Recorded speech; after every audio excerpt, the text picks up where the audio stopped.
නමස්කාර වේවා බුදුරුවනට සමදා බුදු හිමි සරණ යමි.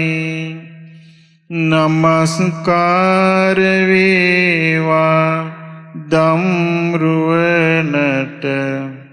සමදා සදහම් සරණ යමි. නමස්කාර වේවා සංඝරුවනට සමදා මහා සංඝ සරණ යමි. නමස්කාර වේවා තුනුරුවනට සමදා තිසරණ සරණ යමි. සාදු. වැඩම අවදාළ ගරුතර පරම පූජනීය මහානායක මාහිමියන් වහන්සේ ප්‍රධාන ගරුතර මහා සංඝරත්නයන් අවසරයි. මේ ශ්‍රී බෝධිරාජ ආරණ්‍ය සේනාසනයේ සේනාසනාධිපති ස්වාමින් වහන්සේගේ ඇරයුම පරිදි අපි මේ ධර්ම දේශනාව බාරගෙන මේ භූමියට පැමිණුනේ. පින්වත්නි, අද මේ පුණ්‍ය භූමිය මංගල දර්ශනයන්ගෙන් පිරුණු තැනක්. අද මේ විහාර මන්දිර දෙකක් විවෘත කරලා මේ සේනාසනාධිපති ස්වාමින් වහන්සේ බොරලැස්ගමුවේ සුමේද ස්වාමින් වහන්සේ බොහොම ශ්‍රද්ධා සම්පන්නව මේ කටයුතු කරන්නේ. මා පොල්ගහවෙල සිටිද්දී ඒ ස්වාමීන් වහන්සේ පැමිණිලා මුණ ගැහිලා ඒ මා සමග කතා බස් කරාම මට තේරුණා උන්වහන්සේගේ පුණ්‍ය කටයුත්තට සහාය දිය යුතුයි කියලා. ඒ අනුව තමයි මම මේ ධර්ම දේශනාව බාරගත්තේ. ඒ වගේම බොහොම ශ්‍රද්ධා සම්පන්නව අලංකාරව මේ විහාරේ හදලා කඩවත ඉෂාර හේරත් මහත්මයා මේ බොහෝ දෙනෙකුට පින් රැස් කරගන්න සලස්වා තියෙනවා. බුදුරජාණන් වහන්සේගේ පිළිම වහන්සේලා විවෘත කළපු නිසා අපි බුදුබණක් අහමු. මේ බුද්ධ දේශනාවේ නම ඉට්ඨ ධම්ම සූත්‍රය. පංච ඉට්ඨ ධම්ම සූත්‍රය. මේකේ අපි ආශා කරන කරුණු පහක් ගැන ඒ දේශනාවේ සඳහන් වෙන්නේ. ඉතින් මම කල්පනා කළා මේ පාලියෙන් බුදුරජාණන් වහන්සේ වදාළ ධර්මයේ කියලා සිංහලෙන් තෝරලා දෙන්න. ඒ කියන්නේ පින්වත්නි, බුදුරජාණන් වහන්සේ පහළ වෙච්ච රට ඉන්දියාවනේ. ඒ රටේ මම අවුරුදු 15ක් විතර වාසය කළා. ඉන්දිය මිනිසුත් එක්ක මම ජීවත් වුණා. ඒ මිනිසුන්ගේ අදහස් ආකල්ප ඒ රටේ තියෙන සංස්කෘතිය හරි විශාල එකක්. අපේ රටේ එහෙම එකක් නැහැ. අපේ රට බොහොම පුංචි පොඩි ජනයා ඉන්න පුංචි දෙයකටත් කරකවලා ගන්න පුළුවන් මිනිස්සු ඉන්න රටක්. දැන් ඔබ දන්නවා, මම ඔබට කියන්නම්, මේ ඉන්දියානු ටෙලි නාට්‍ය ආපු ගමන් මේ රටේ මිනිස්සුන්ට රැල්ල වගේ යනවනේ. මතකද කලින් ආවේ නයි ගැන කතා? ඉන්දියාවට එහෙම නෙමෙයි. ඉන්දියාවට දැනෙන්නේ විශාල රටක්. ඒ රටේ තාමත් මිනිස්සුන්ගේ අර බුද්ධ දේශනාවේ තියෙනවනේ අත්තකිලමතාන යෝගී කියලා සිරුරට දුක් දීම, විමුක්තිය පතා සිරුරට දුක් දීම තාමත් මේ මිනිස්සු කරනවා. බුද්ධ කාලේ ජීවත් වෙච්ච නිගණ්ඨයෝ තාමත් ඉන්නවා. නිගණ්ඨනාථ පුත්‍රගේ ඒ පරම්පරා තාමත් ඉන්නවා. ඒ මිනිස්සුන්ට ඉන්න පුළුවන් උනේ ඒ මිනිස්සුගේ දෘෂ්ටියේ තියෙනවා ආත්මවාදය. ඉන්දියාවේ පුදුම රටක්. ඒක බුද්ධ දේශනාවල් කියනකොට තේරෙනවා.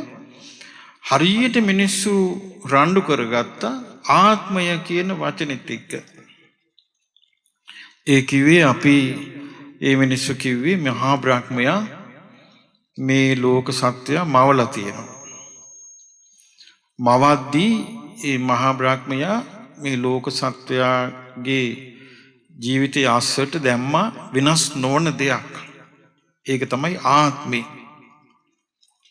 මරුණට පස්සේ ආත්මේ මහා බ්‍රහ්මයා ගාවට යනවා. ওই වගේ කතා තමයි මේ මිනිස්සු අහලා තියෙන්නේ. ඒ ASCII මිනිස්සු විමුක්තියකුත් හොයනවා. ඉතින් පින්වත්නි ඉන්දියානු සමාජය ගත්තොත් අපිට මේ බුද්ධ දේශනා කියවද්දි හරියට තේරෙනවා ඉන්දියන් මිනිස්සුන්ට මේක දේශනා කරපු බව. එක එක දෘෂ්ටි එක එක මතවාද බුද්ධ කාලේ හිටියා එක එක ශාස්ත්‍රූවරු අදත් ඒ වගේ මත ඉන්දියාවේ තියෙනවා. ඉතින් ඉන්දියාවේ වාසය කරපු කෙනෙකුට තමයි ඒකේ ඒ පරිසරය තේරෙන්නේ. ඉතින් බුදුරජාණන් වහන්සේ චාරිකාවේ වඩිද්දී සවැත් නුවරින් චාරිකාව පටන් ගත්තාම උන්වහන්සේ එතනින් වඩිනවා මල්ල රටට. කුසිනාරාව තිබුණේ. එතනින් වඩිනවා මගධයට. එහෙම නැත්නම් එතනින් වඩිනවා මේ සාකේතයට. එතනින් වඩිනවා කාසි ජනපදයට. එහෙම චාරිකාවේ වඩිමින් ධර්ම දේශනා කළා. ආයෙ උන්වහන්සේ වඩිනවා පස් කාලයකට බොහෝ විට වඩිනවා සවැත් නුවර. සවැත් නුවර සිටිද්දී සවැත් නුවර ජේතවනාරාමේ හදලා පූජා කරපු සිටුතුමා අනාථපිණ්ඩික ගෘහපතිතුමා එදා බුදුරජාණන් වහන්සේ ළඟට පැමිණිලා වන්දනා කරලා එකත් පස්ස වාඩි වුණා. ඉතින් මේ අනාථපිණ්ඩික සිටුතුමා සෝවාන් වෙච්ච කෙනෙක්. දැන් ඔබට සෝවාන් වුණා කිව්වහම සෝවාන් වෙච්ච කෙනෙකුට තියෙනවා ලක්ෂණ කීපයක්. මම ඔබට චුට්ටක් විනාඩියක් එකක් තෝරන්න. සෝවාන් කියන වචනේ සිංහල වචනේ. ඒකේ පාලි වචනේ සෝතාපන්න. සෝත කියන්නේ ආර්ය අෂ්ටාංගික මාර්ගයට. ආපන්න කියන්නේ පැමිණුණා. යම් කිසි කෙනෙක් ගිහි වේවා පැවිදි වේවා ධර්මයේ අවබෝධ වීමෙන් ආර්ය අෂ්ටාංගික මාර්ගයට පත් වුණාද යාගේ ජීවිතේ එයාට කියනවා සෝතාපන්න. සිංහලෙන් කියනවා සෝවාන්. සෝවාන් වෙච්ච කෙනෙකුට ප්‍රධාන ලක්ෂණ 4ක් පිළිටනවා. මොකද්ද? බුදුරජාණන් වහන්සේ කෙරෙහි ඒ කෙනා තුළ යම් ප්‍රසාදයක් පැහැදීමක් ඇද්ද කිසිම කෙනෙකුට ඒක වෙනස් කරන්න බෑ. ඒක කරුණු කියලා ඒ පැහැදීම නැති කරන්න බෑ. බුදුරජාණන් වහන්සේ වදාළ ධර්මය මොකද සෝවාන් වෙන්න මේ සෝතාපන්න වීමේදී එයා ඉස්සල්ලාම නැති කරනෝනේ සක්කාය දෘෂ්ටිය කියලා එකක්. සක්කාය දෘෂ්ටිය කියන්නේ ආත්ම දෘෂ්ටිය. දෘෂ්ටිය කියලා කියන්නේ මතය. එහෙම නැත්නම් ඒකට කිව්වොත් හැඟීම. එහෙම නැත්නම් දකින්න කෝණේ. දැන් අපි ජීවත් වෙද්දී අපිට නිකන් මට අයිති දේවල් මගේ දේවල් කියලා අපි කොහෙන් ගත්තත් අර මම කියන හැඟීමක් තියෙනවනේ. සෝතාපන්න වෙන කෙනෙකුට මේ සියලු දේවල් අනිත්‍යයි කියලා වැටහෙනවා. සියලු දේවල් දුකයි කියලා වැටහෙනවා. සියලු දේවල් අනාත්මයි, ආත්මයක් නැහැ, ස්ථිර දෙයක් නැහැ කියලා වැටහෙනවා. මේ අනිත්‍යයි, අනිත්‍ය කියන්නේ ඔක්කොම නැසෙන සුළුයි කියලා වැටහෙනවා. මේ වැටහීමත් එක්ක ත්‍රිලක්ෂණේ වැටහීමත් එක්ක තමයි ඒ කෙනාට මේ හේතුඵල ධම වැටහෙන්නේ. ඉතින් එහෙම කෙනාට ධර්මයේ කෙරෙහි පැහැදීමක් එනවා. ශ්‍රාවක සංඝයා කෙරෙහි පැහැදීමක් එනවා. එතකොට ඒ කෙනාගේ තෙරුවන් සරණ තියෙන්නේ මේ සාමාන්‍යයෙන් අපි නිකන් ව්‍යවහාරයට කිව්වොත් දැන් අම්මලාගේ තාත්තලාගේ දරු සිනේහේ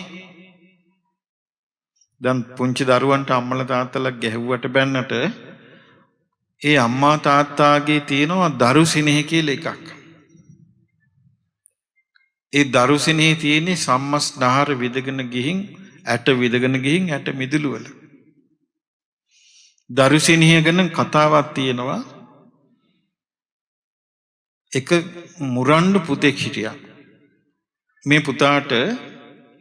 මේ පුතා හිතුවක්කාරයි. මේ පුතා කැලේ වනාන්තරයට යනවා එපා කියද්දි. අම්මා කියනවා පුතේ යන්න එපා. අහන්නේ. එතකොට අම්මා කියනවා කොටිය කාපීතු. ඒ තහන යනවා. යන්න එපා කොටිය කාපීතු කියනවා. ඊට පස්සේ දවසක් මෙයා කැලේ යද්දි හැබෑවටම කුටියක ඉස්සරහට ආවා. එතකොට මතක් වුණාද මට අම්මා කීවා මං යන්න ඉස්සර වෙලා යන්න එපා පුතේ. උඹ යනවා නම් මොකද්ද වෙනවා කිව්වේ? තෝ කොටිය කාපියේ. පුතා කෑ ගහලා කිව්වා අම්මා කටින් කියාපු එක හිස්ට වෙන්න එපා. හිතෙන් හිතපු එක හිස්ට වෙන්න කියලා. කීප ගමන් කොටිය හැරිලා දිව්වා කියනවා. ඒ කියන්නේ හිතේ තියෙන්නේ මොකද්ද? මයි පුතාට අනතුරක් වෙන්න එපා. දරු සිනහස එහෙම සම්මස්නහරයට විදගෙන ගිහිල්ලා තියෙනවා. අවබෝධයෙන් තෙරුවන් සරණ පිහිටියාම ඊටත් වඩා ගැඹුරට ගිහිල්ලා තියෙනවා. සෝවාන් වෙච්ච කෙනෙක්ව රවට්ටන්න බෑ. අතන බුදු වුණා මෙතන බුදු වුණා කියලා රවට්ටන්න බෑ. අර ගමේ මේ ගමේ කියලා රවට්ටන්න බෑ. බුදු කෙනෙකුගේ ධර්මයේ කෙරෙහි නිර්මල විදියට පහදිනවා. සෝවාන් වෙච්ච කෙනා ආර්ය සංඝයා කෙරෙහි පහදිනවා.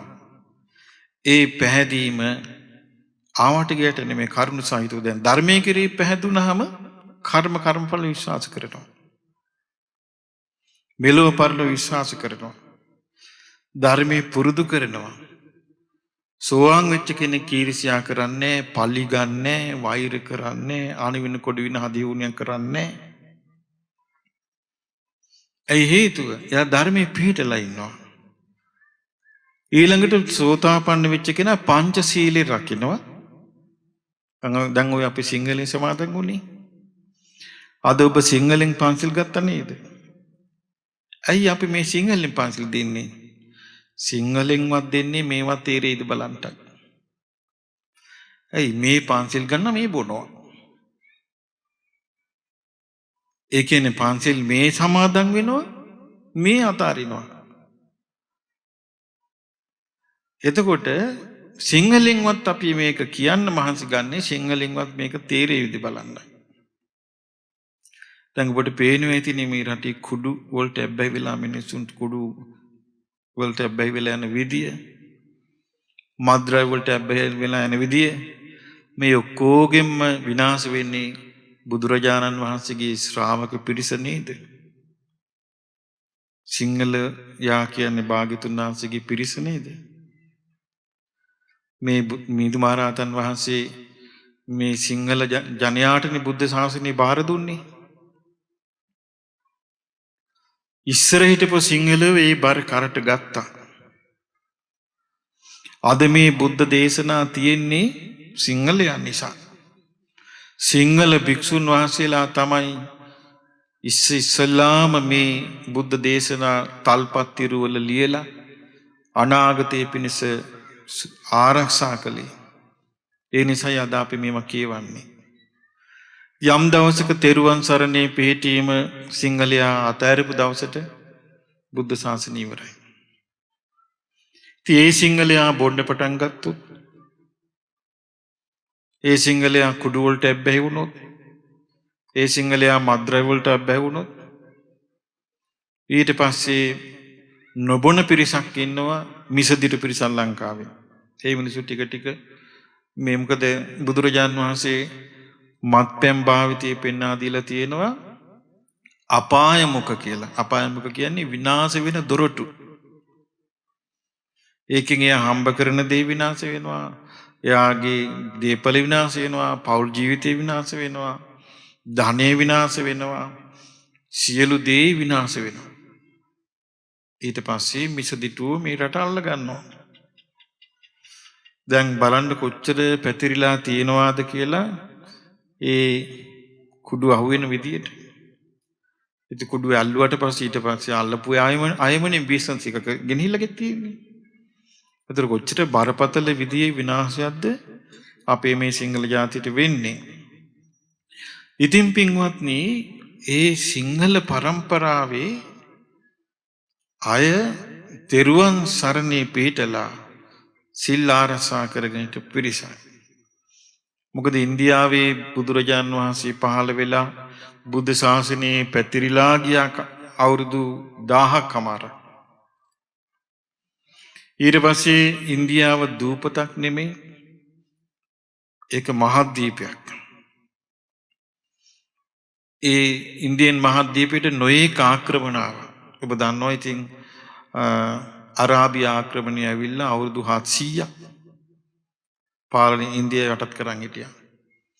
සුද්ධ ආක්‍රමණය කළ අවුරුදු 250ක් යටත් කරන් හිටියා. ඊළඟට මේ බෞද්ධ භික්ෂුන් වහන්සේලා බුදුරජාණන් වහන්සේගේ ධර්මයේ රහත් සංඝ පරපුර ඔහොම යද්දි වාද විවාද වෙලා සංඝයා බෙදිලා ඊට පස්සේ එක දෘෂ්ටි මතවාද දැන් ඔය පේන්නේ නැද්ද අපේ රටේ තියෙන්නේ? ඒ වගේ වෙලා අවුල් වෙලා ගිහිල්ලා වාද කර කොච්චර වාද කරාද කියන්නේ. සමහර භික්ෂුන් වහන්සේලා කියන්න ගත්තා බුදු කෙනෙක් ලෝකේ පහළ වුණේ නැහැ. බලන්න මේවා යන විදිය. සමහරු කියන්න ගත්තා මම රහත්, මම අවබෝධයෙන් මේ කියන්නේ බුදු කෙනෙක් ලෝකේ පහළ වුණේ නැහැ. උන්වහන්සේ ඉන්නේ මෙහෙ නෙමෙයි. උන්වහන්සේ ඉන්නේ සුඛාවතී කියන ලෝකේ. එහි ඉඳලා උන්වහන්සේ මවාගත්තු ශරීරයකින් මනුස්ස ලෝකෙට ඇවිල්ලා ඇවිදගෙන ගියා. ඒකට කියන්නේ නිර්මාණ කාය. මේ වගේ මිසදිටු කියන්න ගත්තා. ඒවත් අනුගමනය කරන පිරිස් හිටියා. බුදු කෙනෙක් ලෝකෙ පහළ වුණේ මේ උන්වහන්සේ වැඩ ඉන්නේ මේ සුඛාවතී කියන ලෝකේ. එහි ඉඳලා නිර්මාණ කායක් නිර්මාණය කරගෙන ඇවිල්ලා මිනිස්යන් අතර හිටියා. එහෙම නැත්තම් එහෙම කෙනෙක් නැහැ කියලා කියන මට්ටමට උන්වහන්සේලා හිටියා පැවිද්දෝ. ඉතිහාසයේ හොඳට හදාරනකොට පේනවා කලින් කලට මාර බලවේගය ඇවිල්ලා මිනිසුන්ගේ ශ්‍රද්ධාවට හානි වෙනවා. ඉතින් ඒ නිසා එහෙම වුණාම මිනිසුන්ට නැති වෙන ගොඩක් දේවල්. මිනිස්සු ආශ කරන දේවල් අහිමි වෙනවා. අපි ආශ කරන දේවල් 5ක් ගැන බුදුරජාණන් වහන්සේ වදාළ එකක් තමයි මේ දේශනාවේ තියෙන්නේ. මේ දේශනාව මං කිව්වේ පංච ඉට ධම්ම සූත්‍රය. අතකෝ අනාථ පිණ්ඩිකෝ ගහපතියේන භගවා තේන පසංකමි. භාග්‍යතුන් වහන්සේ ළඟට පැමිණියා. උපසංකමිත්වා භගවන්තං අභිවාදිත්වා භාග්‍යතුන් වහන්සේට ආදරයෙන් වන්දනා කරගෙන ඒකමන්තං නිසීදී. ඒකත් පසක වාඩි වුණා. ඒකමන්තං නිසින්නං කෝ අනාථ පිණ්ඩිකං ගහපතින් භගවා ඒතදෝච. ඒකත් පස්ව හිටපු අනාථ පිණ්ඩික ගෘහපතියාට භාග්‍යතුන් වහන්සේ මෙහෙම වදාලා. පංචමේ ගහපති ධම්මා ඉඨා කාන්තා මනාපා දුල්ලභා ලෝකස්මින්. ලෝකේ ඉෂ්ඨ කාන්ත මනාප දුර්ලභ කරුණු 5ක් තිබේ. ඔබත් ඒක මතක තියාගන්න. මේක බුද්ධ වචනේ. ලෝකේ ඉෂ්ඨ කාන්ත මනාප දුර්ලභ කරුණු 5ක් තිබේ. කීයද තියෙන්නේ? 5ක්. කතමේ පංච ආයුකෝ ගහපති ඉට්ඨෝ කාන්තෝ මනාපෝ දුර්ලභෝ ලෝකස්මින්. ගෘහපතිය ඉෂ්ට වූ කාන්ත වූ මනාප වූ ලෝකේ දුර්ලභ දෙයක් ආයුෂ. ඒ කියන්නේ අපි කවුරුත් ලෙඩක් දුකක් නැතිව දීර්ඝායුෂ ලබන්නට ආසයි. මේක අපි ආස කරන එකක්. ඊළඟට බුදුරජාණන් වහන්සේ වදාලා වන්නෝ ඉට්ඨෝ කන්තෝ මනාපෝ දුර්ලභෝ ලෝකස්මින්. ඒ වගේම වදාලා ලෝකේ ඉෂ්ට වූ කාන්ත වූ දුර්ලභ දෙයක් පැහැපත් බව. ආයුෂයටත් මිනිසයා කැමති, ලස්සන රූපයක් ඇතුව ඉන්නත් කැමති. කැමති දේවල් දෙකයි. එතකොට ආයුෂත් මිනිස්සු ආසයි, ලස්සන රූපයකුත් ආසයි. චූටි බබෙක් උපන්නත් අපි ඉස්සෙල්ලාම බලන්නේ අපි අහන්නේ මොකද්ද? ලස්සනයිද? බබා ලස්සනයිද කියලා අහන්නේ ඉස්සෙල්ලාම. ඒ ලස්සන කියන එක හැඩරුව ලෝකේ ආස කරන දෙයක්. එතකොට ආස කරන එකක් තමයි ආයුෂ. අනිත් ආස කරන දේ තමයි රූපවත් බව, හැඩරුව. සුඛං ඉත්තං කාන්තං මනාපං දුර්ලභං ලෝකස්මින්. ඊළඟට ආස කරන එකක් තමයි සැපසේ වාසය කිරීම. හොඳට කෑම බීම, ඉන්න තැන, යන්න ඉන්න වාහනය, ගෙයක් දොරක් පැටිලා ඉන්න, කාටවත් ණය නැතුව ඉන්න තියෙනවනම් සැපසේ වාසය කිරීමක්. සැපසේ වාසය කිරීම ලෝකේ ඉෂ්ට කාන්ත මනාප දුර්ලභ වූ දෙයක්. ඒ දුර්ලභයි කියන්නේ න හැමෝටම නැහැ. ලෝකේ දීර්ඝායුෂ හැමෝටම නැහැ. ලස්සන රූපයක් ඇතුව සිටීම හැමෝටම නැහැ. ඊළඟට සැපසේ වාසය කිරීම හැමෝටම නැහැ. ඊළඟට තියෙනවා යසෝ ඉට්ඨෝ කන්තෝ මනාපෝ දුර්ලභෝ ලෝකස්මින්. යසස කියන්නේ තමන් තනි වෙලා නැහැ. තමන්ට පිරිසක් ඉන්නවා. තමන්ට ඥාති පිරිසක් වේවා, යාළු මිත්‍රයන් වේවා, හිතවතුන් වේවා. තමන් තනි නොවි තමාත් එක්ක පිරිසක් ඉන්නවා. යසස කියන්නේ ඒකයි. තමන්ගේ අදහසත් එක්ක හිතවත් වෙච්ච පිරිසක් ඉන්නවා. යසස කියන වචනේත් එක්ක තියෙනවා කිට්ටුවෙන් යන එකක් කීර්තිය කියලා. තමාත් එක්ක පිරිසක් ඉන්නවා. නැත්තම් තමන් එක කවුරුත් නැහැ. එයාට යසස නැහැ. කෙනෙක් ඉන්නවා රූපي හරි අවලස්සනයි. එයාට වර්ණේ නැහැ. කෙනෙක් ඉන්නවා හරි මේ අසරණව ජීවත් වෙන්නේ. එයාට සැපේ නැහැ. එතකොට ලෝකේ ආශ කරන දේවල් තමයි ආයුෂ තිබීම, ලස්සන රූපයක් තිබීම, සැපසේ වාසය කිරීම, පරිවාර සම්පත් ඇතුව වාසය කිරීම, හතරවෙනි එක යසස. සග්ගා ඉච්ඡාකාන්තා මනාපා දුර්ලභා ලෝකස්මි. ඊළඟ එක මරණින් මත්තේ සුගතියේ ඉපදීම. ආස කළ යුතු දේවල් පහයි ලෝකෙ තියෙන්නේ. එකක් තමයි ආයුෂ. ඊළඟ එක වර්ණය. වර්ණය කිව්වේ රුව, හැඩරුව. ඊළඟ එක සැපය. ඊළඟ එක යසස. යසස කිව්වේ කීර්තිය. එහෙම නැත්නම් යස පිරිවර, පරිවාර සම්පත්. ඊළඟ එක මරණින් මත්තේ සුගතිය ඉපදීම. බුදුරජාණන් වහන්සේ වදාලා ගෘහපතිය මේවා ලෝකේ ආස කරන කැමැති මනාප දේවල් හැබැයි දුර්ලභයි. මේ කියපු දේවල් ඔක්කොම දුර්ලභයි.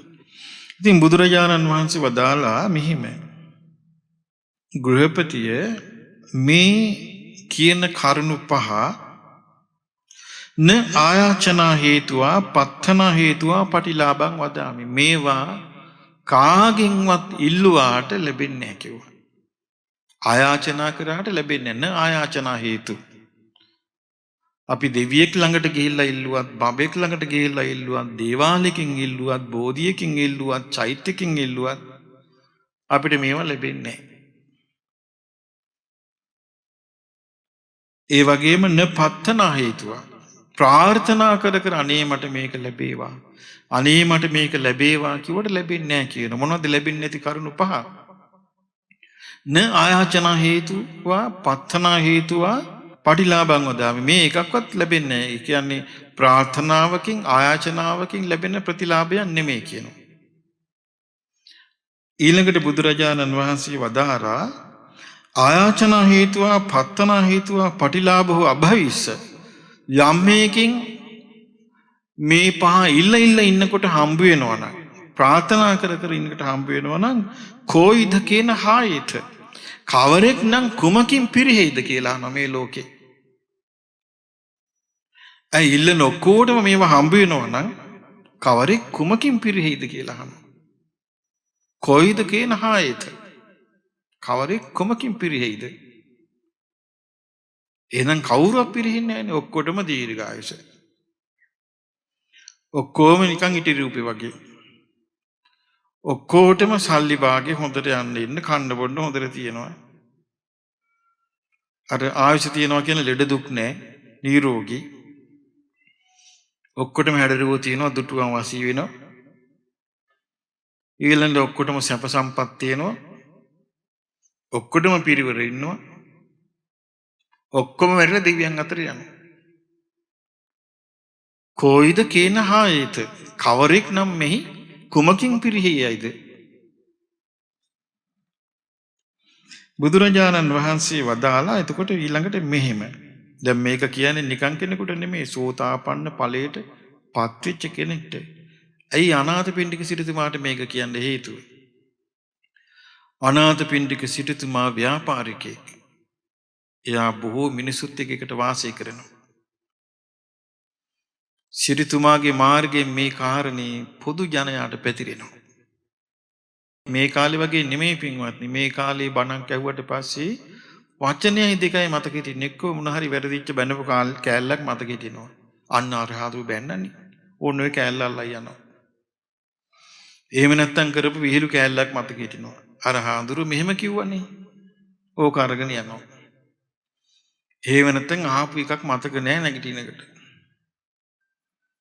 ඒ කාලේ එහෙම නෙමෙයි. ඒ කාලේ මිනිස්සුන්ට කියපු දේ මේ මිනිස්සුන්ගේ හිතට වදිනවා. නිකන් අය නෙමෙයි. සෝතාපන්න වෙච්ච කෙනෙක්. ඒ කියන්නේ සෝතාපන්න වෙච්ච කෙනෙක් කියලා කියන්නේ තමන්ගේ ශාස්ත්‍රඥ වහන්සේ කෙරෙහි තියෙන පැහැදීම සම්මස්නහර ඇට විදගෙන ගිහිල්ලා ඇට මිදුළු වලට බැහැගෙන තියෙන එක. ශාස්ත්‍රඥ වහන්සේගේ වචනේ හිස් මොදුනින් පිළිගන්න කෙනෙක්. ඉතින් අනේ පිට සිටුතුමා මේ බණ අහලා ගිහිල්ලා තමන්ගේ ව්‍යාපාර කටයුතු කරන අයට කියලා ඒ මිනිසුන්ට මේක පහදවන්න ඇති. ඉතින් බුදුරජාණන් වහන්සේ වදාලා නකෝ ගහපති අරහති ආර්ය ශාවකෝ ආයුං කාමෝ. එතකොට බුදුරජාණන් වහන්සේ වදාලා ආයුං කාමෝ ආර්ය ශාවකෝ. ගෘහපතියේ ආයුෂ කැමැති ආර්ය ශ්‍රාවකෙක් ඉන්නවා. දීර්ඝ ආයුෂ කැමති කියන්නේ ලෙඩක් දුකක් නැතුව, කරදරයක් නැතුව, නිරෝගීකමෙන් යුක්තව සෑහෙන කල් එයා ජීවත් වෙන්න කැමති ආර්ය ශ්‍රාවකෙක් ඉන්නවා.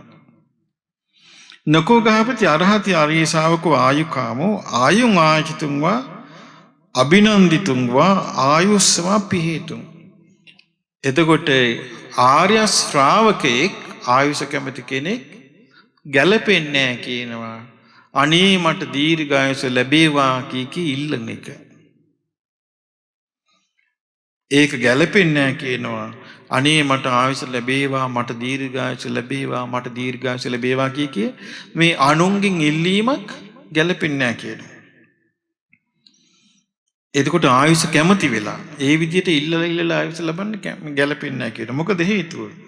ආයුකාමේන ගහපති ආර්ය ශාවකේන ආයු සංවත්තනිකා පටිපදා පටිපජ්ජිතබ්බා. ආයුෂ කැමති ආර්ය ශ්‍රාවකයා ආයුෂ වැඩි වෙන ප්‍රතිපදාවක් පුරුදු කළ යුතුයි. ආයුෂ වැඩි වෙන ප්‍රතිපදාවක් පුරුදු කළ යුතුයි.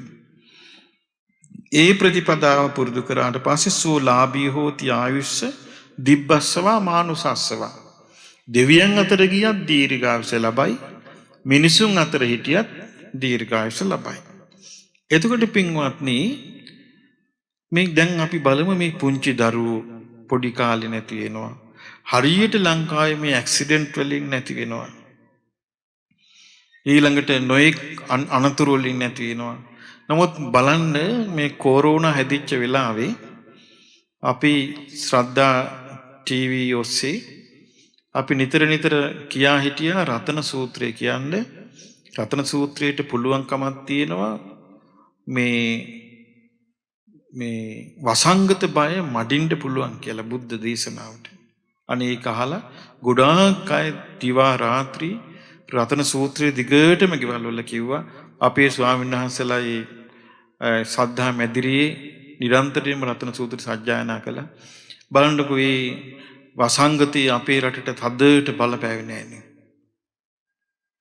දැන් අල්ලපු රටේ තෙරුවන් සරණේ රතන සූත්‍රය කියන්නේ කවුරුත් නෑ. අනිත් ලෝකවල කවුරුත් නෑ. තාමත් මැරෙනවා. ඉතින් ඒ ඔක්කොම මේ බුද්ධානුභාවයෙන් අපි බේරුනේ. එතකොට බලන්න මේ ආයුෂයක්නේ අපි මේ දීර්ඝ වුණේ එකකින්. ආයුෂ දීර්ඝ වෙන ප්‍රතිපදාව තමයි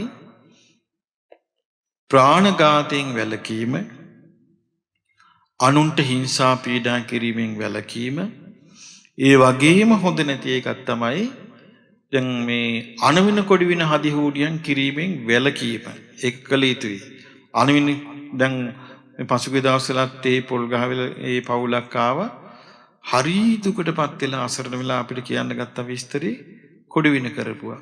මේ ඉඩකඩම් ආරවුලකට තමන්ගේම එකම පවුලේ ඥාති මේ කිනකාට අනවින කොඩි වින හදිහූඩියන් කරගන්නවා. මොකද හේතුව නොපෙනෙන ලෝකේ හරි මේ නීච අමනුෂ්‍ය බලවේග සිටිනවා.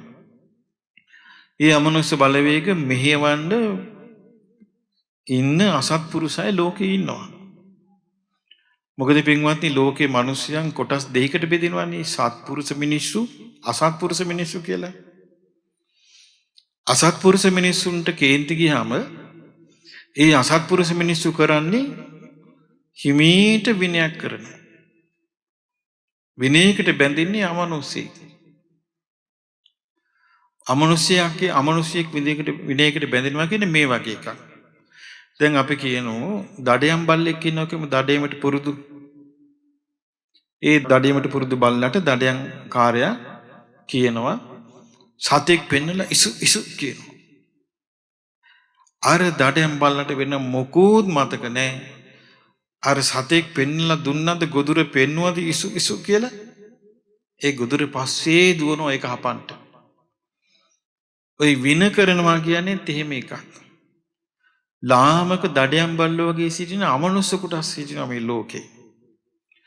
අර මොනෝhari පුලුටු දීලා මතුරුලා කාගේ හරි නමක් ගිහලා කියනවා මරපන්, ගහපන්, බිලිගනින් කියලා. ඊට පස්සේ අර අමනුෂ්‍ය ඒක පස්සේ දුවනවා. ඒකට තමයි වින කරනවා කියන්නේ. අසත්පුරුෂ මිනිසයන් ඒව කරනවා. ඒ කරාම වෙන භයානකකම තමයි මේ කර්මයේ වල භයානකකම. ආත්ම දහස් ගණන් අනුන්ට වින කරපු කෙනා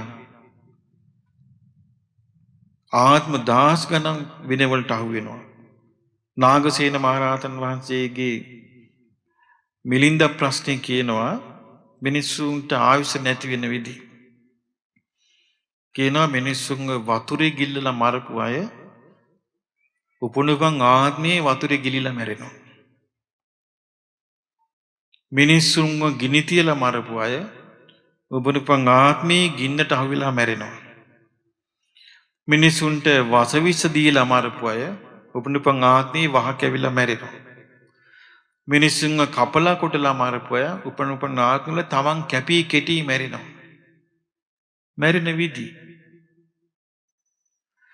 ඒ කියන්නේ යම් කිසි දෙයක් අපි කළොත් ඒක එක එක විදිහට එක එක ආත්මදී රටාවෙන් විපාක දෙනවා. ඒ නිසා බුදුරජාණන් වහන්සේගේ ධර්මයේ පිළිගත්තු ශ්‍රාවකයා ඒවා මුකුත් කරන්නේ නැහැ. ධර්මයේ පිළිගත්තු ශ්‍රාවකයාට තියෙනවා ධර්මයේ. ධර්මයේ තියෙන ප්‍රධාන දෙයක් තමයි ඉවසීම. ඉවසීම කියන ගුණේ පිළිදලා තමයි ඒ ශ්‍රාවකයා වාසය කරන්නේ. බුද්ධ දේශනාවේ භික්ෂුවටත් පින්නා දීලා තියෙනවා කාන්ති පරමං තපෝතිතික්ඛා. ඉවසීම තමයි භික්ෂුවගේ පරම තපස කියලා. ඉවස ගන්න බැරි වුණාම ඊළඟට ගුණයක පිහිට ගන්න බැරුව යනවා.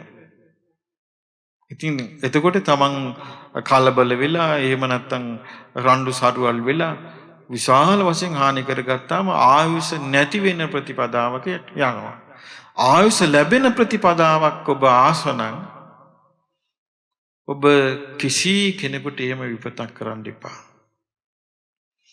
ඊළඟ එක තමයි ඔබ පුළුවන් තරම් ගිලනුන්ට උපස්ථාන කරන්න පුරුදු වෙන්න. ඥාතින්ට උදව් කරන්න පුරුදු වෙන්න. ඊළඟට අසරණ වෙච්ච අයට පිට වෙන්න පුරුදු වෙන්න. සමහරට අමාරු ඒවා.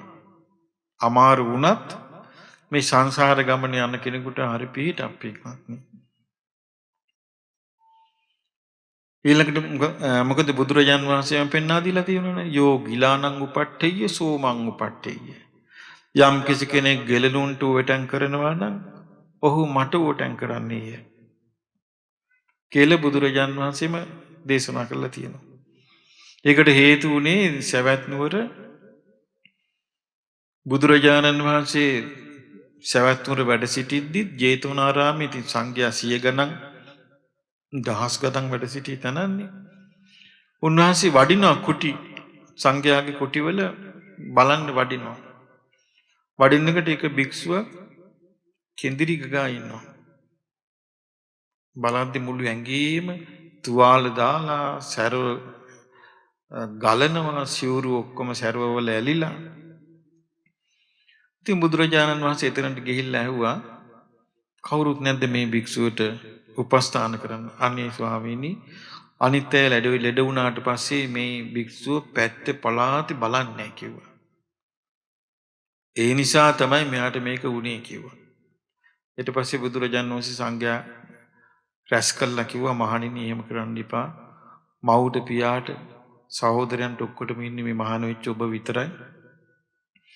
ඒ නිසා කවුරු හරි කෙනෙක් මට උපස්ථාන කරන්න කැමති නම් එයා ගෙලනුන්ට උපස්ථාන කරනවා කියලා උන්වහන්සේම උණු වතුර ගෙන්නගෙන රෙදි කෑල්ලක් තෙතමාතු කළා සිරුර පීඩලා උන්වහන්සේව අර භික්ෂුන් වහන්සේව උණු පැන් වලින් සෝදලා තෙතමාතු කරලා ධර්ම දේශනා කළා. එතකොට බලන්න මේ දීර්ඝායුෂ ලැබෙන ප්‍රතිපදා. ඒකට ගොඩක් උදව් වෙන එකක් තමයි මේ ඊළඟ එක අපි කල්පනා කරන්න ඕනේ පිළිවෙල. අපි හිතන්න ඕන එකක් තියෙනවා ඒ තමයි අපි හැමදේම මේ විදිහට ඉන්නේ නැහැ. අපි මැරෙන අය. අපි මැරුණාම අපි අරන් යන්නේ මොනවාද?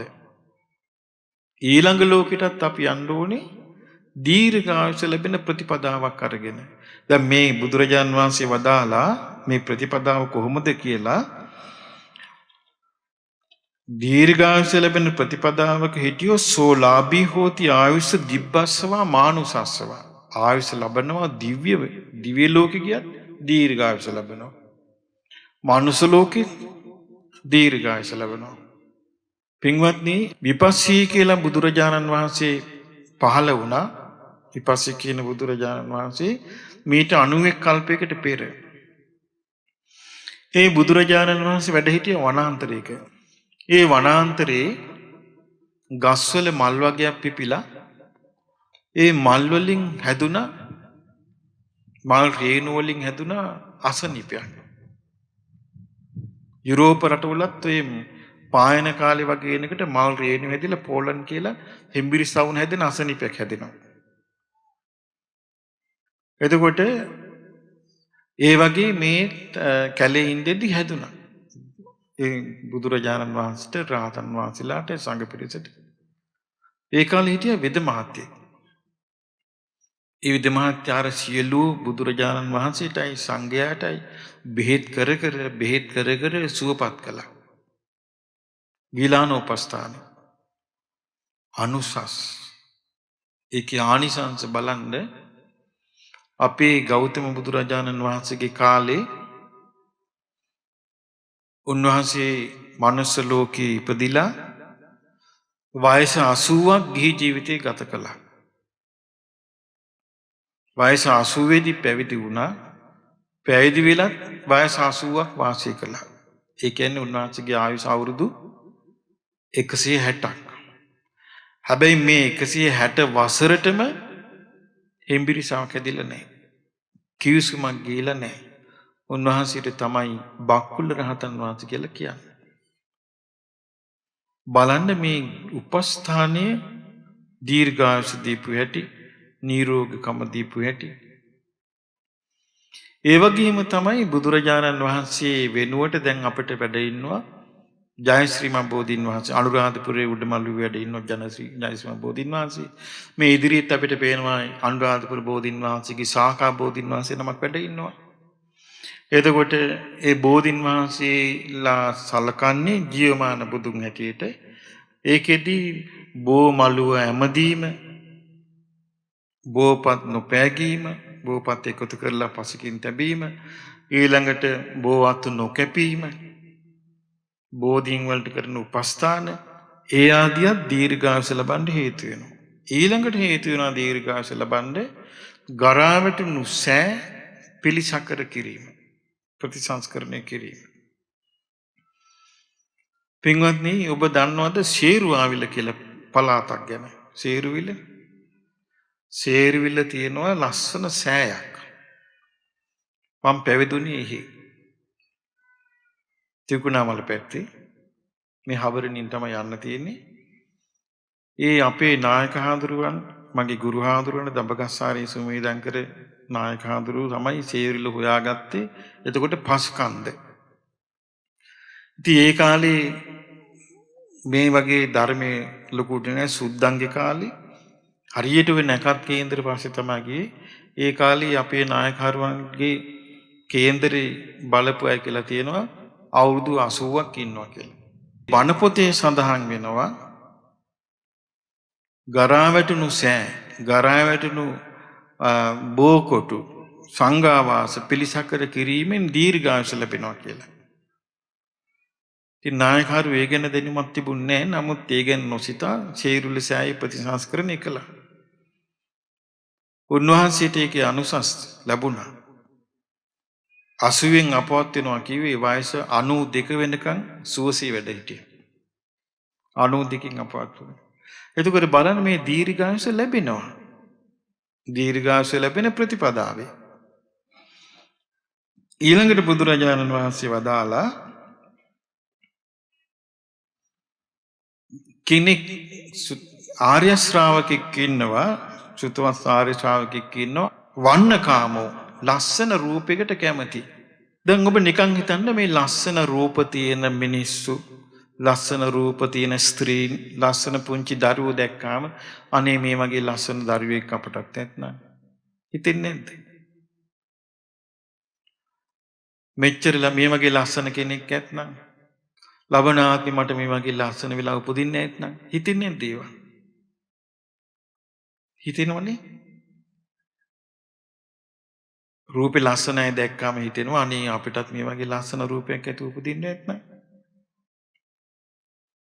ලස්සන දරුවෝ චූටි බබාලා දැක්කම අනේ මේ වගේ ලස්සන බබෙක් මටත් නැත්නම්. මෙහෙම හිතෙනවා. හිතුණා කියලා ලැබෙන්නේ නැහැ. ලස්සන ලැබෙන්නේ කොහොමද? ලස්සන ලැබෙන්න නම් ලස්සන ලැබෙන ප්‍රතිපදාවක වාසය කළ යුතුයි. ලස්සන වෙන ප්‍රතිපදාව තමයි එක එක්කෙනා ඔබට බැන්නොත්, කවුරු හරි ඔබට බැන්නොත් තරහ ගන්නෑ. අන්න ලස්සන වෙන ප්‍රතිපදාවක්. දැන් අපි කියමු ඔබ හොඳට hina වෙවි ඉන්නවා. ඔබට කේන්ති යනවා, තරහ යනවා. තරහා ගිය ගමන් ඔබේ මූණට මොකද වෙන්නේ? අර මල පිපුණ වගේ ලස්සන වෙනවද? තරහා ගිය ගමන් ඔබේ මූණ විරූපී වෙනවා. ඇස් වපර වෙනවා. දත් කූරු කනවා. නපුරු වචන කියනවා. ඇහිවම උස්ස ගන්නවා. විරූපී වෙනවා. අනුන් කෙරෙහි ද්වේෂසිත පහල කරගෙන අනුන් කියන බස් ඉවසන් නැතුව වාසය කළොත් එයාට තරහ යනවා. තරහ ගත්තොත් තරහ යාමේ විපාක තමයි විරූපී වීම. තරහ නොගෙන ඉන්න පුරුදු වුණාම ඒකේ විපාකයේ තමයි සුරූපී වීම. රූපයක් ලැබීම. ලංකාව වගේ රට ගොඩාක් ආසයි සුදු වෙන්න. සුදු කෙනෙක් දැක්කම හරි ආසයි. මං අහලා තියෙනවා අපි පොඩි කාලේ අපේ තාත්තා කිව්වේ ඉස්සර තිබිලා තියෙනවා සූර්යග්‍රහණය. සූර්යග්‍රහණය වෙද්දී කේන්දරකාරයෙක් කියලා පත්තරයක දාලා සූර්යග්‍රහණ වෙලාවට වදකහාමරලා බොන්න සුදු වෙනවා කියලා. සූර්යග්‍රහණ වෙලාවේ අනේ මේ තරුණ ළමයි, ගෑල් ළමයි, පිරිමි ළමයි ආච්චිලත් වදකහාමරලා බීලා සුදු වෙලා නැහැ බඩ සුද්ධ වෙලා. හෝ ගාලා බඩයන්ට අරගෙන. මොකද මේ සුදු වෙන්න ආසාවේ. ලස්සන ලබන්න නම් හිතම ලස්සන කරගන්න වෙනවා. ඒකට තමයි මෙසිත පතුරනවා කියන්නේ. තරහ ගන්න නැතුව වාසය කරනවා කියන්නේ. රවන්නේ කියන්නේ. දත්කూరు කන්නේ කියන්නේ. අපිට පුරුදු වෙලා තියෙන ඕවනේ. එතකොට අපිට තරහ ගන්න නැතුව වාසය කරන්න නම් අපි හිතට මේ පණවිඩිය දීලා තියෙන්න ඕනේ. මං තරහ ගන්නෑ. මං කොහොම හරි මේක ඉවසනවා. හැබැයි ඒක කටින් කියන්නේ නැතුව කරන්න ඕනේ. කටින් කියලා කරන්න බෑ කවදාවත් තරහ නොගෙන ඉන්න එක. දැන් ඔබ හිතනවා කියමු මෙහෙම. ඔබ ගෙදරදිම කියනවා කියමු. ඔන්න දරුවනි නැත්තම් ගෙදර කට්ටිය ටික ඔන්න මම මේ සුමානේ තරහ ගන්න නැතුව ඉන්නවා. බලන්න ඔයාලා මොනවා කිව්වොත් මං කේන්ති ගන්න නැහැ කියලා ඉන්නවා කියමු. තිබුණාට වඩා ප්‍රශ්න එනවා. තරහ ඇවිස්සෙන්න මොනවා හරි වෙනවා. තරහ ගන්න නැහැ කියන්නේ ගුණ ධර්මයක්. ගුණ ධර්මයක් පුරුදු කරනවා නම් කටින් එළියට දාන්න එපා. ඒක තමයි ගුණ ධර්මයේ රකින්න රහස. ඒක වටිනා එකක්. දැන් අපි කියමු ඔබ ළඟ තියෙනවා දියමන්ති අල්ලපු වටිනා මාලයක්. ඔබ ඕක ගිහිල්ලා ජනේලෙ එල්ලනවද? දොරේ එල්ලනවද කොටම පේන්න? දියමන්ති මාලේ. ආංගලා තියෙනව නේද? වටිනා වස්තුව තිබුණොත් හංගලා තියෙනවා. ඒ වගේ ඔබට තරහ ගන්න නැතුව ඉන්න ඕන නම් ඔබ තියෙන්නේ බුදුරජාණන් වහන්සේට වන්දනා කරලා පිළිමහසි නම ළඟ නැත්නම් සෑය ළඟ බෝධිය ළඟ වන්දනා කරලා කියා හිටින්නේ ස්වාමීනි භාග්‍යතුන් වහන්සේ මම තරහ නැති සිත මෛත්‍රී සාගත සිතින් වාසය කරන්නේ මම අදිෂ්ඨාන කරගන්නවා කියලා හිතින් හිතන්න. කටින් කියන්න එපා. ඊට පස්සේ හිතට දෙන්න මම තරහ නොගෙන වාසය කරනවා තරහ නොගෙන වාසය කරනවා තරහ නොගෙන වාසය කරලා හිතට දෙන්න පණිවිඩය. තරහ යන කරුණු එනකොට අර හිතට දීපු පණිවිඩය ක්‍රියාත්මක වෙනවා. අපි සාමාන්‍යයෙන් ඒකට කියන්නේ යටිහිත කියලා අපි කියන්නේ. හිතට දුන්නාම ඒක ක්‍රියාත්මක වෙනවා. අපි හිතට මොකොත් දීලා නැත්තම් ඔහේ ඇවිස්සලා යනවා. මට කවුරු මොනවා හරි බැන්නත් කවුරු මේව කරත් මං ඉවසන කෙනෙක් වෙනවා මම තරහ ගන්න නැති කෙනෙක් වෙනවා කියලා හිතට අදහස දුන්නේ නැත්තම් වෙන්නේ බුද්ධ කාලේ ඒ වගේ මේ බුදුරජාණන් වහන්සේ වදාළ ඒක නෝන කෙනෙක් ගැන විස්තරයක් මේ කෙනා පිරිස මැද්දේ ගිහින් කියනවා හරි අගේට මං තරහ ගන්න නෑනේ මට තරහ යන්නේ නෑනේ කියන. දවසක් ඒ ඈ ගියා ඇගේ දාසියත් එක්ක ඔය උත්සවයකට. ගිහිල්ලා කිව්වා මේ මට තරහ යන්නේ නෑනේ. මට කේන්තියක් නෑ. කවුරු මොනවා කිව්වත් මට තරහ යන්නේ නෑ කිව්වා. ඉතින් මිනිස්සු ඔක්කොම මේ නෝනට හරියට ප්‍රශංසා කළා. ඔයා නම් හරි පුදුම කෙනෙක්. ඔයාට තරහ යන්නේ නැති එක කියලා. දාසි අහගෙන හිටියා. දාසි කල්පනා කළා නෑ මෙයාට තරහ යනවා.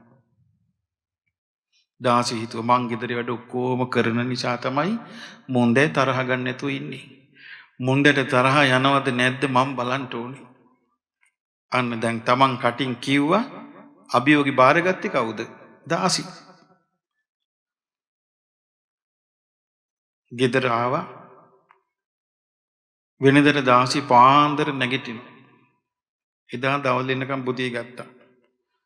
නෝනා හැරිලා බලන් ඉන්නවා. කෙල්ලේ මොකම බාද නැගිටි නැත්තේ කියලා පොඩ්ඩක් සැරට ඇහුවා. නෑ නෝනා මොකුත් නෑ කිව්වා. තේරුණා පොඩ්ඩක් නෝනාගේ අර මෛත්‍රී ගැස්සුණා කියලා. ඊට පස්සේ ඊට කල්පනා කළා නෑ මෙයාට නම් තරහ යනවාමයි. මෙයා මේ තරහ යන්නේ නැහැ කියන්නේ බොරුවක්. මං හිත බලන්නම්. දාසි පහවදාත් එදාටත් වඩා වැඩිපුර නිදා ගත්තා. එදා නෝනා ළඟට ඇවිල්ලා කිව්වා ඒ කෙල්ල දැනගම් පරට්ටි කිව්වා. කීප ගමන් දැනගත්තා මෙයාට තරහ යනවා. මෙයා මං ඔක්කොම වැඩ කරන නිසායි මෙයා මේ ශාන්ත දාන්ත තීන්තෝ කුඩු වගේ හිටියේ. මෙයාට තරහ යනවා. ඊට පහවදා කල්පනා කළා නෑ මෙයාට තවත් තරහ යනවා. ඊට පහවදා වැඩිපුර නිදාගත්තා. නිදාගත්ත ගමන් අර නෝනා ආවා පොල්ලක් අරගෙන. අරන් ඒක නැගිටපියේ තෝනිදි කියලා ගැහුවා පොල්ලෙන් ඔළුව පැලුණා. එළියට බහැලා කෑ ගහගෙන ගියා මේ මොන්න මෛත්‍රී වඩනවා කියන නෝනාගේ හැටි බලන්ට මගේ ඔළුව පැලුවා කියලා. ඊට පස්සේ කතාවක් ගියා අසවල් නෝනා ඡණ්ඩයි පරුසයි නපුරුයි කියලා. ඒක හේතුව මොකෝ? ගුණයක් හැටියට තිබුණේ නැහැ. ගුණ කියන්නේ මේ බෙල්ල ඉල්ලගෙන ඉන්න જાතියක් නෙමෙයි. දැන් බලන්න බුදුරජාණන් වහන්සේ වදාලා මේ සිත වඩන එක පවා තමන් හිතෙන් කරන්න ඕනේ. ලෝකේ මම රහත් මම අනාගම ඒ ගුණ ප්‍රසිද්ධ කරන්නේ කවුද? පොල් තරහ ගන්නෑ කියන ගුණෙත් හිතේ රහසක් වශයෙන් පුරුදු කරන්න නම් තියෙන්නේ අසවලා රහත් මම රහත් මට ධාන මට අභිඥා කියන ඒවා වෙළඳ භාණ්ඩ. එතකොට ඒවා බිස්නස් වලට හොඳයි. පිරිසර වට්ටන්න හොඳයි ආර්ථිකට හොඳ නැහැ. ඔබට ඕනේ නම් මේක හරි ප්‍රායෝගික කතාවක් මේක. ඔබට ඕනේ නම් වර්ණවත් බවක් මේ සංසාරේ ජීවිතයට එකතු කරගන්න. මෙතනින් අපේ සංසාර ගමන ඉවර වෙන්නේ නැහනේ. මේ කවුරුවත් මේ ආත්මේ පිරිනවම් පාන්නේ නැහනේ. මරණින් මත්තේ ආයි සංසාර චාරිකාව යනවා. ලස්සන රූපයකට ආශා කළොත් ප්‍රාර්ථනාවෙන් ලැබෙන්නේ ඉල්ල ලැබෙන්නේ මෛත්‍රිය පුරුදු කරන්න. මට සමහර දරුවෝ හම්බ වෙලා තියෙනවා එහෙම. එහෙම මෛත්‍රිය කරන මට එක දුවක් කතා කළා මේ කොරෝනා කාලේ මේක දුවක් කී පිට රටක දුවක් මොකක් හරි කර්මයකට මේ මිනිස්සයා බැඳලා තියෙන්නේ. එයාගේ මහත්තයා එක පිටරට පදිංචියට ගියාට පස්සේ මහත්තයා හරියට මේ දුවට වද දෙනවා. හරියට ගහනවලු. දැන් අවුරුදු 5ක්ද කොයිද බැඳලා උඹට ළමයි නෑ උඹට ළමයි නෑ පව්කාර ගෑණිය කිය හිංසා කරනවා. ඵලෙන් යන්න මේ ගෙදරින් මට වැඩක් නෑ මං වෙන ළමයි හම්බ වෙන ගෑණියෙක් ගන්නවා කියනවා. දැන් කරගන්න දෙයක් නැතුව අනේ මේ දන්න කෙනෙකුට කතා කරලා මට කිව්වා මෙහෙම දුවක් ඉන්නවා අසරණ වෙලා ඔබ වහන්සේත් එක්ක කතා කරන්න ඕනේ කියලා. ඉතින් මං කතා කළා ඒ දුවට. දුව අඬන්න ගත්තා ගොඩක් වෙලා අඬලා කිව්වා අනේ ස්වාමීන් වහන්සේ මට මෙහෙම හරියට නිඳා කරනවා. මාව සමහර දවස්වල බඩමුට්ටුත් එක්කම දාලා ගෙයින් එළියට දානවා මං එළියේ හිටගෙන ඉන්නවා කිව්වා. කාත් කවුරුත් නැහනේ. දවසක් එයාගේ මේ හස්බන්ඩ්ගේ හොරගෑණි එක්කන් ඇවිල්ලා තේ හදලා දීපන් මෙයාට කිව්වලු. ඉතින් මං දුව මොකද කළේ කියලා. ස්වාමිනී මම ධර්මය ඉගෙන ගත්තා කිව්වා. මං තරහසිතක් පැද්දුවේ නෑ. මම සාදුකාර දුන්නා මෙහි ඉඳලා. සාදු සාදු දුව කියලා. අහන්න සතුටුයි කියලා. තමන් කසාද ගෑණි හොර ගෑණි එක්කන් ඇවිල්ලා කියනවා තේ හදලා දීපන් මෙයාට. අරයා තේ හදලා දුන්නා කිව්වා. මම තරහ ගන්න නෑ කිව්වා. මට කිව්වා ස්වාමීනි මම මේ සංසාරේ කර්ම විපාකයක් මේ විඳින්නේ. මං කිව්වා ඇත්ත දුව. හැබැයි ඔයා මේ ජීවිතේ ඔහොම කර කර ඔයා හිතින් හිතුවොත් මට මේ කරන එක මේකට සහ ගහනවා. මේකට සහ ගහනවා කියක හිතුවොත් ඔයාට සංසාරේ ওই මිනිහා ආයෙත් හම්බ වෙනවා කිව්වා. හම්බ වෙන්නේ කොහොමද සහ ගහලා? කොයි විදියටද? එක්ක හම්බ වෙනවා අතපය කොර වෙලා දරුවෙක් කියලා උපදිනවා. කර ගහපන්කෝ. තමන්ගේම දරුවෙක් වෙලා උපදිනවා ඊට පස්සේ අයි මෙයා කැමති කොහොමද? හිටපන්කෝ මට කරපු දෙයට උඹට සහ ගන්නවා. උඹට සංසාරේ ඔක මට දීපුවා පලි ගන්නවා. උඹ මට මේ කරන්නේ උඹට ඵල දෙයි. එතකොට මෙයාට ආශාවක් ඇති වෙනවා. මෙයාට දීපු මෙයාට දීපු වද වේදනා එයාට ලැබෙනවා බලන්න ආශාවක් ඇති වෙනවා. ආශාව නිසා අතපය කොර වෙච්ච අංග විකල ළමෙක් වෙලා ඉපදෙන්න පුළුවන් තමන්ගේ කුසේ. මං කෝ දුව මෙන්න මේ අනතුරු තියෙනවා. මේකට අහු වෙන්න එපා කිව්වා. නෑ ස්වාමීනි මං එහෙම නෑ කිව්වා. මං කිව්වා ස්වාමීන් වහන්සේ මම මේ සිතමයි වඩන්නේ. මං කෝ දුව මේ සිත වඩන්න ওই තරහ සංසාර දෝෂෙ මේ ආත්මෙන් ඉවර කරගන්න බලන්න කිව්වා. බලන්නනේ. මෛත්‍රිය පුරුදු කර තමයි බේරෙන්නේ. නැත්තම් වෛරය පිහිටනවා. මොකද ඒ දුව අසරණ වෙලා ඉන්නේ පිටරටක අම්මා තාත්තා ඔක්කොම මෙහි ඉන්නේ. එතකොට බැරි වෙලාවට හිතනොත් මම මැරෙනවා. මං අල්ලගන්නම් ඔබව. මං එන්නම් කියලා. ලස්සන රූපයක් නෙමෙයි ලැබෙන්නේ. එහෙනම් ලැබෙයි දත් එළියට පැනපු, දිව එළියට පැනපු, කට දෙපැත්තෙන් දල පැනපු කෙනෙක් වෙයි. ආන් ඒකයි මෛත්‍රිය නැති වුනහම වෙන්නේ. ඒ නිසා මේ වර්ණය ඇති වෙන ප්‍රතිපදාව ප්‍රාර්ථනා කළ ලබන්න බෑ. ඒක ලබන්න නම් අර විදියට කැප වෙන්න ඕනේ. ඊළඟට පින්වත්නි ඊළඟ එක තමයි සැප කැමැති. සැප කැමැති සැප ඉල්ලලා ලැබෙන්නේ නැහැ කියනවා. සැප ප්‍රාර්ථනා කරලා ලැබෙන්නේ නැහැ කියනවා. සැප ලැබෙන ප්‍රතිපදාවක ඉන්න ඕනේ කියනවා. සැප ලැබෙන ප්‍රතිපදාව ගැන කීවහම ඒක සූත්‍රයක් මට මතක් වුණා. ඒ සූත්‍ර දේශනාව සාරිපුත්ත මහ රහතන් වහන්සේ බුදුරජාණන් වහන්සේගෙන් අහනවා භාග්‍යවතුන් වහන්සේ සමහර අය ව්‍යාපාර පටන් ගන්නවා ව්‍යාපාර බංකොලොත් වෙනවා දියුණු වෙන්නේ අතේ සල්ලි ණය වෙලා ගන්නවා අන්තිම ණය ගෙවා ගන්නත් බෑ කියනවා මේ සාරිපුත්තේ සංසාරේ ශ්‍රමණ බ්‍රාහ්මණයන්ට දානි දෙන්නම් කියලා පොරොන්දු වෙනවා හැබැයි දෙන්නේ නැහැ දෙන්නම් කියලා පොරොන්දු වුණාම ඒක දේවි කියලා බලාපොරොත්තු වෙමින් ඉන්නවා දෙන්නේ නැහැ සමහර විට මැරිලා යනවා ඊළඟ ආත්මීය බිස්නස් එකක් පටන් ගන්නවා බංකොලො වැඩ කරන්නේ නැහැ ඒක තව සමහර තැන් තියෙනවා දානි දෙන්න පොරොන්දු වෙනවා පොරොන්දු වෙලා අපි කියමු අහනවා මේ කී නමක් ඉන්නවද පන්සලේ නැත්තම් ආරන්නේ දෙන්නමයි කියනවා. තව කවුරු ළමයිත් ඉන්නවද හාමුදුරනේ කියලා ළමයිකුත් ඉන්නවා. බාස්කට් එකට දානවා පිගන් 3ක් බෙදලා ඒ බත් ටික දානවා. ඇයි ඒ 3 දිනාට විතරක් යන්තම් පිරිමහ ගන්න දානේ වෙනවා. ඒ දාන එතකොට දානි දෙනවා යන්තම් පිරිමහ ගන්න වෑංජනුත් ගෙනියන්නේ මේ වගේ චූට්ටක් යන්තම් පිරිමහ ගන්න තමයි දෙන්නේ. පිනා යන්නේ. ඒ ලබන්නා පිනා යන්නේ. සංසාරේ මෙයා එහෙම කෙනත් සංසාරේ යනවා. ව්‍යාපාරයක් පටන් ගන්නවා. යාන්තම් කාලය ඇඳලා ඉන්න පුළුවන්. ඊට වඩා ව්‍යාපාරේ දියුණු වෙන්නේ නැහැ. මොකද හේතුව යන්තම් දීපු නිසා යන්තම් පැවැත්ම. තව කෙනෙක් දාන දෙද්දී ප්‍රණීත විදියට දාන දෙනවා. පෙරත්ත කර කර දාන දෙනවා. වැඩියෙන් දෙනවා.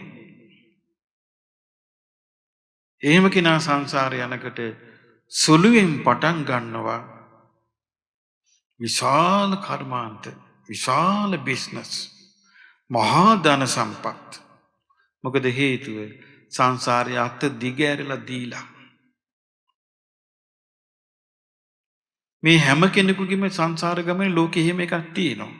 දැන් මිනිස්සුන්ට පේන්නේ නැහනේ, අපිට පේන්නේ නේ සංසාර ගමන.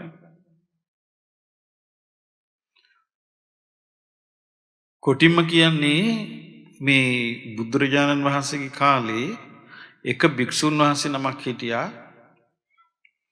ඒ භික්ෂුන් වහන්සේ බුදුරජාණන් වහන්සේ ළඟට ඇවිල්ලා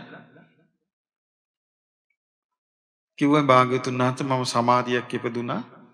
මට දිවස් ලබා ගන්න හැටි කියා දෙන්න කිව්වා. දිවස් ලබා ගන්න හැටි කියා දුන්නා. දිව ඇස.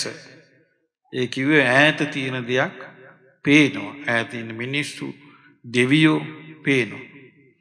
ඊට පස්සේ කිව්වා භාග්‍යවතුන් වහන්සේ මට මේ පේනවා විතරයි, මෙයාලා කතා කරන එක ඇහෙන්නේ නැහැ.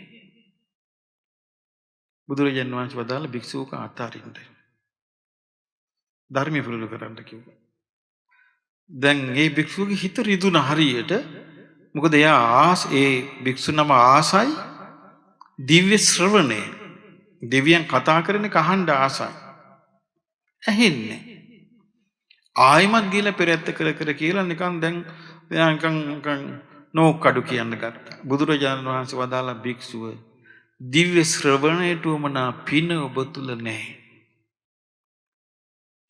බලන්න යම්කිසි ඥානයක් උපද්දවා ගන්නත් ඒ ඥානයට අදාළ පිනක් තියෙන්න ඕනේ. ඒ පින නැහැ, ඒ නිසා අතාරින්න කිව්වා. වර්තමානයේ මිනිස්සු නැත්නම් එක එක්කෙනා බණ භාවනා කරද්දී ඔය පේනවා ඇහෙනවා. ඒ මොනවද? ඒ භූත බලපෑමක්. ඒ ඥාන නෙමෙයි. අමනුෂ්‍ය බලපෑමෙන් තමයි ඇහෙන්නේ පේන්නේ. ඥානය කියන්නේ වෙඩින් එකක්. එතකොට සැප ලැබෙන ප්‍රතිපදාව තමයි දානය දීම. ඒ වගේම සිල් රැකීම. ඊළඟට අපුපස්ථාන කිරීම. මේවා තමයි සැප ලැබෙන ප්‍රතිපදාව. සැප ලැබෙන ප්‍රතිපදාවත් පුරුදු කරගන්න. දැන් ධර්මය අහනවා කියන්නේ මෙව්වා මේ බුදුරජාණන් වහන්සේ වදාළ ඒවා. ඊළඟට බුදුරජාණන් වහන්සේ වදාළ පින්වත්නි යස පිරිවර. සමහර ඉන්නව ඇඬුව කඳුලින් මට කාත් කවුරුත් නෑ, මට බලන්න කෙනෙක් නෑ, මට අත දෙන්න කෙනෙක් නෑ, මට පිට වෙන්න කෙනෙක් නෑ කිය හරියට. සමහර අම්මලා ඉන්නව හරිය වයසයි, තනියම කඩේ යනවා, තනියම ගේනවා බඩු, තනියම උයාගෙන කනවා, තනියම ඉන්නවා. කවුරුත් නෑ, ඔයා හොඳින්ද කියලා වචනේ අහන්න කෙනෙක් නෑ. ඔයා කෑම කෑවද කියලා අහන්න කෙනෙක් නෑ. ඔයාට සැපදුත් කොහොමද කියලා අහන්න කෙනෙක් නෑ. මොකද යස පිරිවර නෑ. යස පිරිවර නැතිව තමන් හුදෙකලාව අසරණ වෙන්න හේතුව පිරිසක් එක්ක පින් නොකිරීම. පුණ්‍ය කටයුතු වල යෙදෙනකොට පිරිසක් එක්ක යෙදෙන්න. එක්කෙනෙක් දෙන්නෙක් හරි පිරිසක් එක්ක එකතු වෙනකොට තමන්ට ගැළපෙන පිරිසක් එකතු කරගන්න. අපි කිමු දානයක් දෙන්න යනවා කියලා ආරණ්‍යයකට. නැත්තම් ගෙදරදී දානයක් වෙන්න හදනවා කියමු. ඔන්න දැන් කිරි ටික දාන්න හැදුවොත් එකපාරට වෙලා කියයි නෑ කිරි දාන්න එපා කියනවා. ගැළපෙන පිරිසක් නෙමෙයි. තෙලෙන් බදින්න හදන කියන්නේ නෑ බදින්න එපා මලෝපන් කියයි. එතකොට තමන් හිතන විදියට දෙන්න බෑ. එක්කක් යන පිරිසම අවුල් හදනවා. තමන්ට ගැළපෙන පිරිසක් එක්ක පින් කරන්න. ගැළපෙන පිරිසක් එක්ක පින් කරාම තමන්ට පිරිවර සම්පත් ලැබෙනවා. එයා තනි වෙන්නේ. මේ ජීවිතේ තනි වෙන්නේ නැහැ කියන්නේත් වටිනා එකක්. ගොඩාක් ගෙවල් නැත්තම් අම්මලා තාත්තලා තනි වෙනවා. දැන් දරුවෝ ඉන්නවා දරුවෝ සලකන්නේ. දරුවා ලේලි එක පුතා ලේලිගේ පැත්ත ගන්නවා. එක්ක දුව බෑනගේ පැත්ත ගන්නවා. එහෙම එක්ක බෑන කැමති නෑ මේ දෙමාපියන් සලකන්න දුව වික්කන් යනවා. තනි වෙනවා. එහෙම වෙන්නේ පිරිසක් එක්ක එකතු වෙලා පින් නොකිරීම. ඒ නිසා පින්වත්නි මේ ලැබිච්ච මනුස්ස ජීවිතේ මේ විදිහට පින් කරගන්න. දැන් අපි කිව්වා කරුණු හතරක්. පළවෙනි එක ආයුෂ. දෙවෙනි එක වර්ණය. තුන්වෙනි එක සැපය. හතරවෙනි එක යස. යස කිව්වේ පිරිවර සම්පත්. පස්වෙනි එක සුගතිය. සුගතිය කියන්නේ දෙවියන් අතර ඉපදීම. ඒකට උවමනා කරන්නේ මනාකොට තෙරුවන් සරණේ පිහිටීමයි. තෙරුවන් සරණේ මනාවකට පිහිටා හිටියේ නැත්තම් මරණාසන්න වෙනකොටම මේ මනුස්ස ජීවිතයේ ටික ටික ආයුෂ අඩු වෙනකොටම භූත ලෝකවල පහත් ලෝකවල ඉන්න තමන්ගේ ඥාති ලං වෙනවා. දැන් මේ ඥාති ලං වෙන ගැන ඔබට කියන්නම් පොඩි උදාහරණයක්. බුදුරජාණන් වහන්සේ ළඟට බ්‍රාහ්මණෙක් ඇවිල්ලා ඇහුවා භාග්‍යතුන් වහන්සේ මේ දානේ දිනකොට අපි මේ මැරිච්ච සියලුම ඥාතීන් මේ දානේ පින අනුමෝදන් වෙනවද කියලා. බුදුරජාණන් වහන්සේ වදාලා සුදුසු තැන අනුමෝදන් වෙයි නුසුදුසු තැන අනුමෝදන් වෙන්නේ නැහැ. එතකොට ඇහුවා භාග්‍යතුන් වහන්සේ නුසුදුසු තැන මොකක්ද කියලා. එතකොට කිව්වා දැන් ඔන්න මැරිච්ච ඥාතියා නිරේ නම් ඉපදිලා ඉන්නේ අපි මෙහෙ කරන පින අනුමෝදන් වෙන්නේ නැහැ කිව්වා. එයා නිරේ තියෙන දේවල් කාලා ඉන්නේ කිව්වා. මැරිච්ච ඥාතියා තිරිසං අපාය නම් තිරිසං මාළුවෙක් විලා නම් අපි මෙහි පින් දෙනවා අනුමෝදන් වෙන්නේ නැහැ. මේ මාළු ලෝකේ කන්න දේවල් කාලා ඉන්නවා. මැරිච්ච ඥාතියා ඒ වගේ ලෝකෙක ඉන්නවනම් එහෙම තමයි. ඊළඟට කිව්වා මැරිච්ච ඥාතියා මනුස්ස ලෝකේ නම් අපි මෙහෙන් දෙන පින් අනුමෝදන් වෙන්නේ නැහැ. මනුස්ස ලෝකේ තියෙන දේවල් කාලා ඉන්නවා කිව්වා. එතකොට මැරිච්ච ඥාතියා දෙවියන් අතරේ නම් අපි මේ කන ඒව කන්න ඉන්නේ නැහැ කිව්වා. එයාට දිව්‍ය භෝජනෙහි පහළ වෙනවා. ඒව කාලා ඉන්නේ කිව්වා.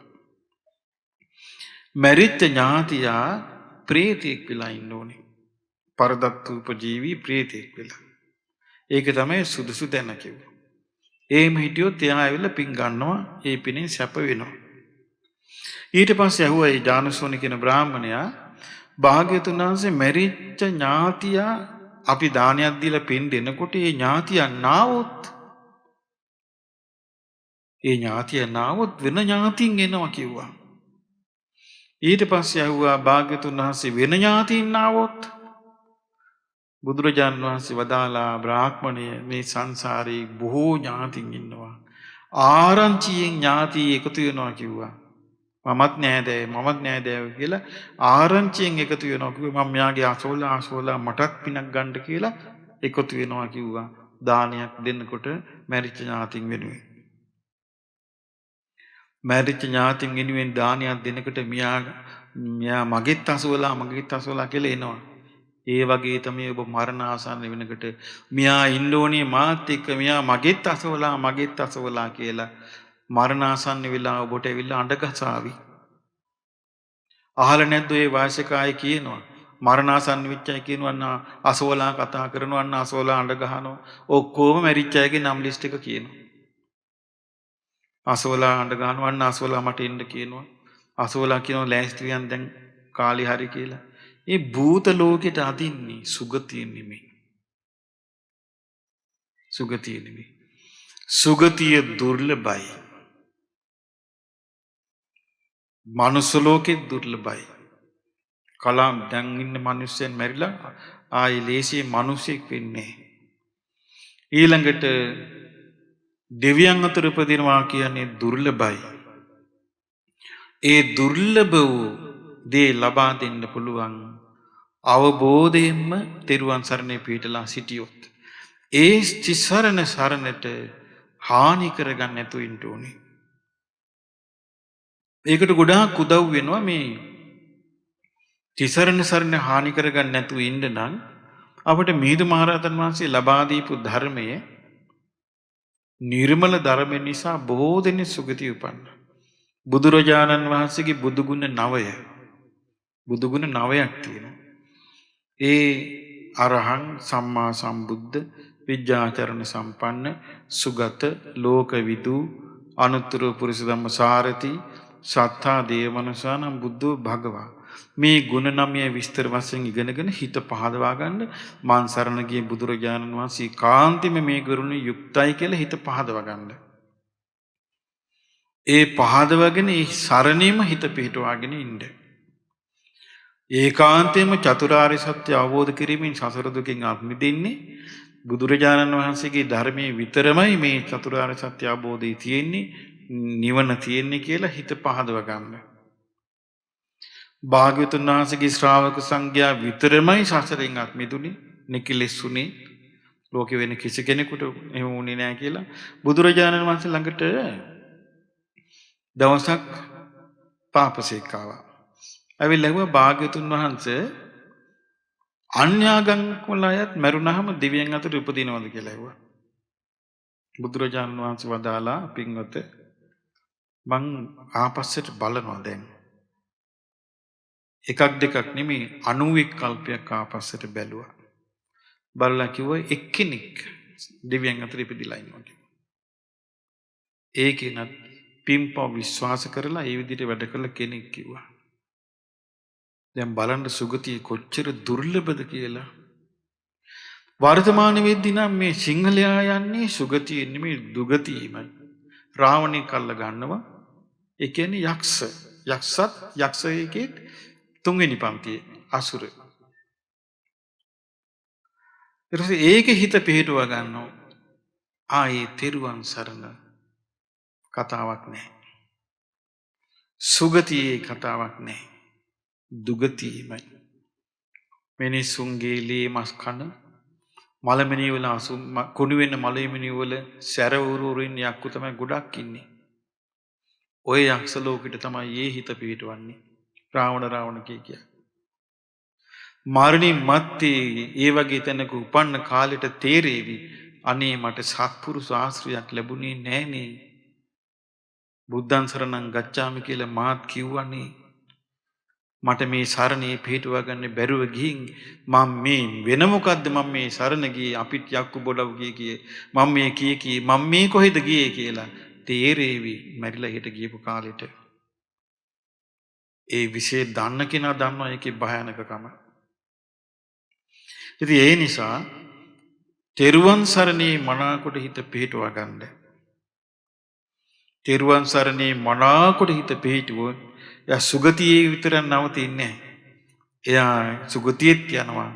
එයා අනුක්‍රමෙන් එයා ඒකේන සත්පුරුෂ ආශ්‍රය නිසා සද්ධර්ම ශ්‍රවණය නිසා චතුරාර්ය සත්‍යය අවබෝධ කර ගන්නවා. ඒ නිසා පින්වත්නි මේ කියපු කතාවේ සාරාංශය මතක තියාගන්න ආසම කරන දේවල් 5ක්. ආයුෂ, වර්ණය, සැපය, යසස, සුගතිය. මේ ආසම කරන දේවල් 5ක් ලබන පිළිවෙල මාගේ ශාස්ත්‍රුන් වහන්සේ වදාළේ. ඒක තමයි ඔබට කියලා දුන්නේ මෙතෙක් වෙලා. මං හිතන්නේ අද බුදුරජාණන් වහන්සේ වදාළ කාරණේ මෙතෙන්ට ගැලපෙනවා. බුදුරජාණන් වහන්සේගේ පිළිම වහන්සේ ළඟ ඉඳලා මම මේක කීවේ. ඔබ ඔක්කොම බුදුරජාණන් වහන්සේට වන්දනා කළ ආසාවෙන් හිටියේ භාග්‍යවතුන් වහන්සේ වදාළ දෙයක් අහන්නයි. ඒ නිසා අපි මේ ඇසු ධර්මයේ පිළිසරණින් අපටත් ආයු වර්ණ සැප යස සුගති ලබන්ට ඒකාන්තයෙන්ම බුදුරජාණන් වහන්සේගේ සරණම ලැබේවා කියලා හිතාගෙන කවුරුත් මේ විදිහට කියන්නේ ඒකාන්තයෙන්ම හොඳට හඬ නගා කියන්නේ ඒකාන්තයෙන්ම මාගේ දිවි තිබෙන තුරා බුදුරජාණන් වහන්සේ පමණක් සරණ යමි. ඒකාන්තයෙන්ම මාගේ දිවි තිබෙන තුරා ශ්‍රී සද්ධර්මය පමණක් සරණ යමි. ඒකාන්තයෙන්ම මාගේ ජීවිතය තිබෙන තුරා බුදුරජාණන් වහන්සේගේ ශ්‍රාවක සංගරුවන පමණක් මම සරණ යමි. මම සරණ යමි. මම සරණ යමි. සාදු සාදු සාදු. කවුරුත් කියන්නේ අප විසින් රැස් කළා වූ මේ සියලු පුණ්‍ය ධර්මයන් සක් දෙවිඳානෝද විස්කම් දෙව් පුතුද සතුටු සිතින් අනුමෝදන් වෙත්වා. දතරාෂ්ට දෙව් රජුද විරෝධක දෙව් රජුද විරූපාක්ෂ දෙව් රජුද වෛශ්‍රවණ දෙව් රජුද මේ සතර වරම් දෙවිවරු සතුටු සිතින් අනුමෝදන් වෙත්වා. සෙම්පති දෙවිවරුද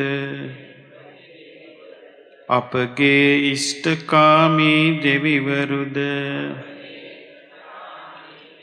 මේ සේනාසනයේ අරක්ගත් දෙවිවරුද සතුටු සිතින් මේ පින අනුමෝදන් වෙත්වා.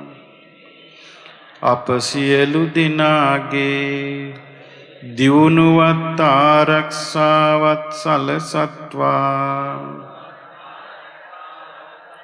සාදු සාදු.